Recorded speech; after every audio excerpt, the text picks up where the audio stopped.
حدیث پاک میں فرمایا قبر میں سزا ملنے لگے گی تو سامنے نماز آ جائے گی، پھر کوئی سزا ملنے لگے گی تو سامنے صدقہ آ جائے گا، پھر کوئی سزا ملنے لگے گی تو کسی سے کی ہوئی بھلائی تھوڑی تھوڑی تیاری رکھو، تھوڑی تھوڑی خیر رکھو، تھوڑا تھوڑا کسی مسکین کو کھلاتے رہو، چھپا چھپا کے پیر جمعرات کا روزہ رکھتے رہو، کبھی کبھی سارے گھر میں سوئے ہوں تو رات کو اٹھ کے نفل پڑھ لیا کرو، کچھ راز نیاز کچھ نیکیاں چھپا کے رکھ لو۔ وہ بڑا کریم ہے، یہ جو چھپی ہوئی نیکیاں ہوتی ہیں ان پر بڑا ہی فضل فرماتا ہے، وہ بڑی مزیدار کام آ جائیں گی، ان کا بڑا نتیجہ نکلے گا، صبح قیامت بڑا اعزاز ملے گا، اللہ کے حضور پذیرائی ہے ان نیکیوں کی۔ اپنی آخرت کے لیے ان نیکیوں کو تیار کر کے رکھیں، اپنی بھی تیاری کرنی ہے، لیکن جو اپنے چلے جائیں نا ان کو بھولنا نہیں، وہ جو قبروں میں چلے گئے وہ ہمارے اپنے۔ کچھ قبریں نا بڑی شکایت کرتی ہیں، قبرستان جائیں تو قبریں شکایت کرتی ہیں کہ زمانہ گزر گیا ہے کوئی آیا نہیں۔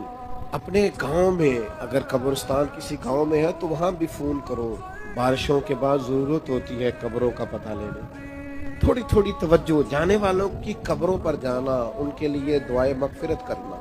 یہ ذرا حدیث پاک کی گہرائی دیکھنا کتنی ہے۔ نبی کریم علیہ السلام نے فرمایا ایک بندے کا اللہ جنت میں درجہ بلند کرتا ہے، تو درجہ تو بلند ہوتا ہے بندہ نیکی کرے تو آخرت تو دار الجزا ہے، وہ دار العمل ہے ہی نہیں، اب درجہ کیوں بلند ہو رہا ہے؟ تو بندہ عرض کرتا ہے مالک اب تو میں نے کوئی نیکی نہیں کی، اب میرا درجہ کیسے بلند ہوا؟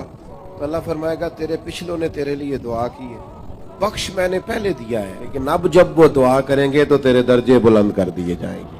یہ جو ختم شریف ہے یہ ماہانہ یا سالانہ نہیں، یہ روزانہ، ہر روز کچھ نہ کچھ اصالِ ثواب، ہر روز دعائے مغفرت، ہر روز جانے والوں کو یاد کرنا۔ میں آپ سے ایک بات عرض کروں، مجھے آج تک کسی نے بلایا نہیں ختم کے لیے کہ میرے پڑدادا کا ختم ہے۔ آپ گئے ہیں کبھی کسی نے دعوت دی ہو پڑدادا جی کا ختم؟ بولو زیادہ سے زیادہ دادا، کوئی بڑی مشکل سے، ورنہ والد تک لوگ رہتے ہیں۔ کیوں بھول گئے ہم نسل نہیں ہے ان کی؟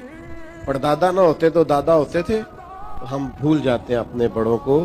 اپنی نسلوں کو یاد رکھیں، ان کے لیے دعائیں بخشش کریں، ان کا خیال کریں، خاص طور پر اصالِ ثواب کا اہتمام گاہے گاہے کریں، یہ بڑا ضروری ہے۔ اور قریبی جب دعا مانگتے ہیں نا، جب بھائی دعا مانگتا ہے تو ذرا درد سے مانگتا ہے، بیٹا دعا مانگتا ہے تو ذرا درد سے مانگتا ہے، جب اپنے کوئی دعا مانگتے ہیں تو پھر ان کی دعاؤں کا انداز کچھ اور طرح کا ہوتا ہے۔ ایک تو اپنی آخرت کی تیاری کریں، ایک جو گزر گئے ان کو بھی بھلائے نہیں، ان کے لیے بھی تیاری رکھیں۔